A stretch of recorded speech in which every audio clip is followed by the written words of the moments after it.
Hey guys, welcome to Practical Home Project. So today I would like to show you everything you need to know about installing a transition strip for your LVP flooring. So there's several different types of transition strip. So we're going from an LVP flooring and then reducing down to a hardwood flooring. So we're using a reducing type of transition. There's also a special type of transition just for carpet, where it's kind of a fatter piece of metal that can wrap over the carpet. And then of course there's a T-shaped transition, which can go between two types of flooring that are exactly level. Even among the reducing transitions, you still have several options. For example, you have this metal transition where the LVP could slide into this gap right here. It's of course very durable and has that sleek minimalist look. We're actually staying away from this style because I'm afraid that this overlap is insufficient to cover up that edge of the LVP, and as well there's not a really good adhesion mechanism to get this on the floor. I actually just recommend that you use some sort of caulk. This next style is actually what we're going to go with. This is a vinyl transition and it comes from the same manufacturer as our LVP, so we know that the color is going to match. It has a much more generous, about a 5/8 inch overlap for that edge. The whole thing sits on a metal track, so then it clips into that. And then on this reducing side, there's a little bit of a flap there, so that should hopefully stop debris and water from getting underneath your flooring. The third style would actually be pretty similar to this vinyl one, except you could get it made out of wood. That would probably be a little bit more expensive, but it would look more stylish. Might be a little bit more difficult to install, and then of course you're going to have those screw heads exposed if that's something that you would be afraid of. When I was installing this flooring, I was actually just cutting one plank at a time and then laying them down.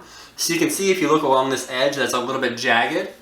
Whenever we have this runner down, we want to make sure that that's right at 1/4 inch away from the edge of the planks. And it's very difficult for me to get nice consistent spacing the way it is.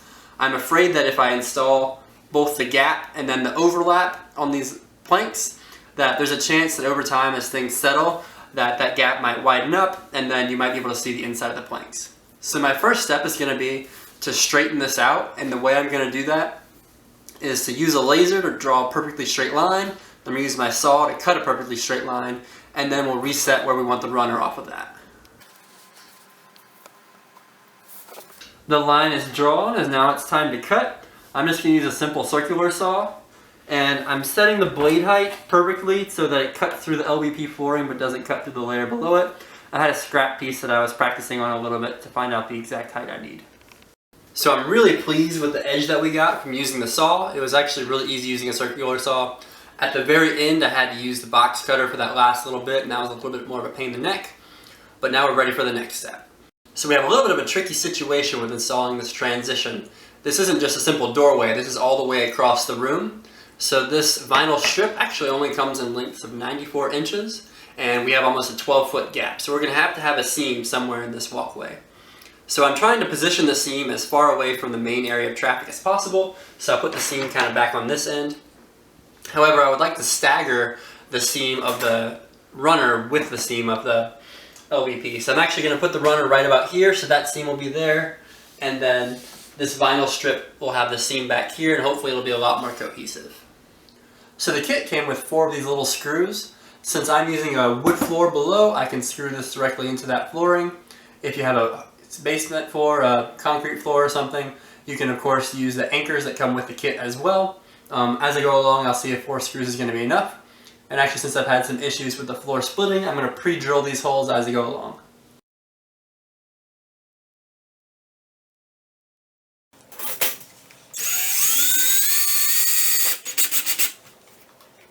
So this piece of metal isn't perfectly straight, which is why I'm realigning it for every screw to make sure that it matches my laser leveled line. I'm going to go ahead and put in the first screw for the second strip before I even do my cut. That way I have it lined up exactly where it's going to be, and I can just draw the line on the spot instead of having to measure anything.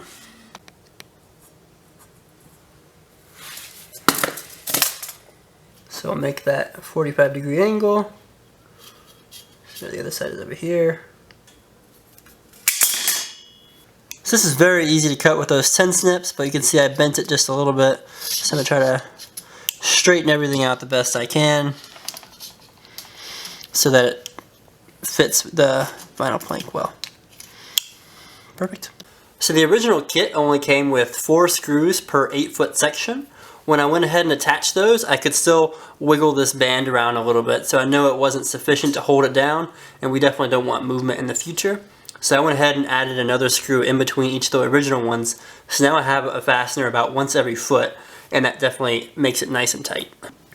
So for this corner piece, the most important thing we have to do is make sure that this doesn't get pulled up. So what I'm doing is I've run this track and this track at a miter angle, so those are 45-degree cuts, so I can get nice and tight in there. And then I lined it up so this screw hole can get pretty close to that end. Since this one's a little bit far off, I'm actually going to drill another hole right here so that both of these rails are mounted very, very close to the corner, and then hopefully there's no lift off. For the top vinyl piece, it's extremely important to get a nice crisp line. So I've realized this corner is actually not a perfect 90-degree angle, so I'll lay the first one down, cut it to the right angle, and then I'll lay the second one over it and trace out to get that angle perfect.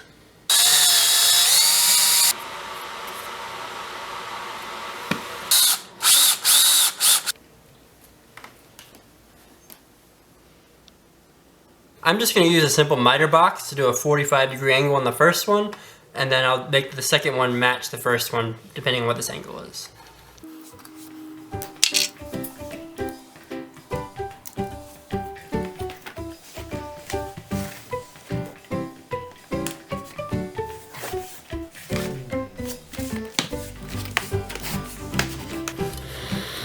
So let's pray.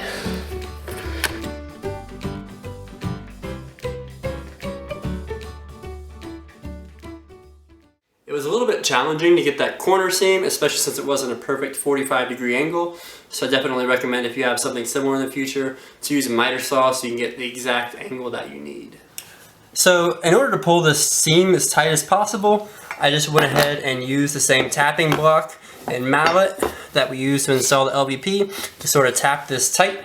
And then of course that other end is going to be underneath the trim. So now that you have your transition piece installed, you can go ahead and apply your baseboards, your toe kicks, everything else to cover up the rest of the seams, and then you have a fully functional space. So if you guys have any other questions for us, please leave that in the comment section below. I'm definitely interested to see what your transition project looks like.